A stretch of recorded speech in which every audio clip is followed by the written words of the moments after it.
friends, welcome back to my channel. How are you? I hope you are doing well today. Friends, my mood is quite off today. Why?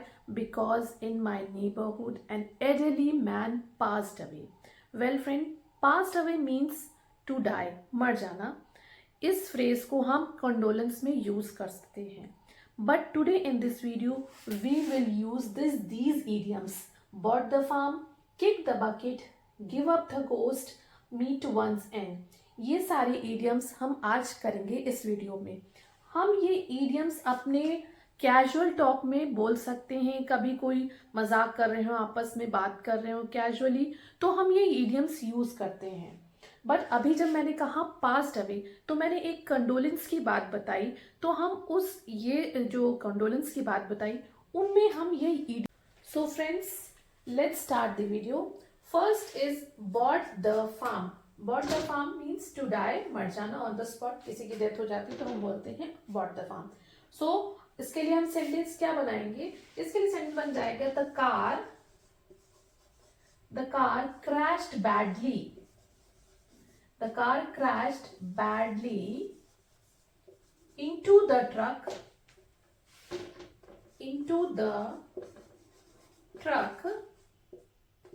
and the driver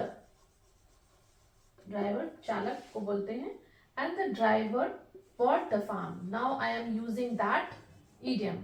Bought the farm on the spot. Bought the farm on the spot. Car crashed badly into the truck. Car truck के अंदर घुस गई. And the driver bought the farm on the spot, मतलब driver की on the spot ही death हो गई.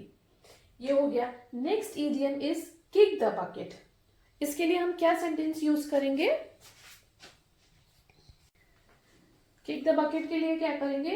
And old बेगर, बेगर मतलब भिखारी, and old beggar who was begging, मतलब भीख मांग रहा था, who was begging by the road side, by the road side, किनारे, रोड के किनारे बैठ के भीख मांग रहा था. Road, by the road side, kick the bucket. Kick the bucket मतलब डेथ हो गई वहीं पे. लास्ट नाइट, उसकी कल रात में ही मृत्यु हो गई, उस डेथ हो गई. An old beggar who was begging by the road side kick the bucket last night. एक बूढ़ा भिखारी जो रोड साइड बैठ के भीख मांग रहा था, कल रात उसकी मृत्यु हो गई. Now the next one is give up the ghost. Give up the ghost मतलब मर जाना या प्राण त्याग देना. इसमें हम सेंटेंस क्या बनाएंगे? इसके लिए बना लेते हैं for example, Riyaz grand mother, बूढ़े लोग होते हैं ना, काफी समय तक बीमार रहते हैं. Riyaz grand mother had been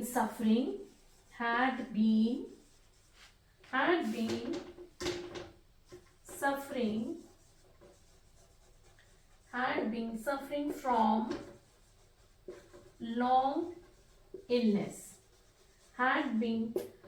Ria's grandmother had been suffering from long illness, and finally she gave up the ghost. Ria's grandmother had been suffering from long illness and finally she gave up the ghost. रिया की दादी, रिया की grand mother काफी लंबे समय से बीमार चल रही थी और फाइनली वो उन्होंने प्राण त्याग दिए, उनकी मृत्यु हो गई. The next one is, fourth one is meet one's end. इसका मतलब भी होता है मर जाना या फिर प्राण त्याग देना. इसका सेंटेंस हम क्या बना सकते हैं? मोस्टली इन क्या बोलते हैं, मोस्टली इन बॉलीवुड मूवीज में क्या होता है, हीरो जो है दूसरों की जान बचाते बचाते अपनी जान गंवा देता है. तो इसमें हम लिखेंगे mostly in Bollywood movies. Bollywood में ज्यादा होता है ऐसा, बॉलीवुड की मूवीज में. Mostly in Bollywood movies the hero, जो हीरो होता है मूवी का, the hero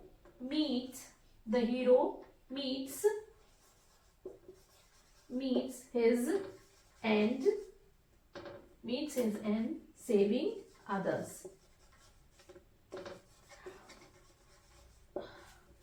mostly in Bollywood movies the hero meets his end saving others, मतलब दूसरों की जान बचाते बचाते अपनी जान गंवा देना। मोस्टली बॉलीवुड मूवीज में ऐसा देखने को मिलता है। Now you can see the sentence very clearly. Meet once end, mostly in Bollywood movies the hero meets his end saving others. Bollywood movies में ज़्यादातर ऐसा होता है कि हीरो दूसरों की जान बचाते बचाते अपनी जान गंवा देता है। Now the next one is go to a better place. Go to a better place, इसको हम इडियम है, तो इसको हम बोलते हैं स्वर्ग से धार देना हिंदी में। तो इसके लिए हम क्या सेंटेंस बताएंगे, लिखेंगे my mother told me, my mother told me, मेरी माँ ने मुझे बताया, my mother told me that my grandfather, मेरे मतलब ग्रैंडफादर जो मेरे दादाजी थे, my grandfather had gone to a better place. स्वर्ग से धारने को हम बोलते हैं gone to a better place. had gone to a better place.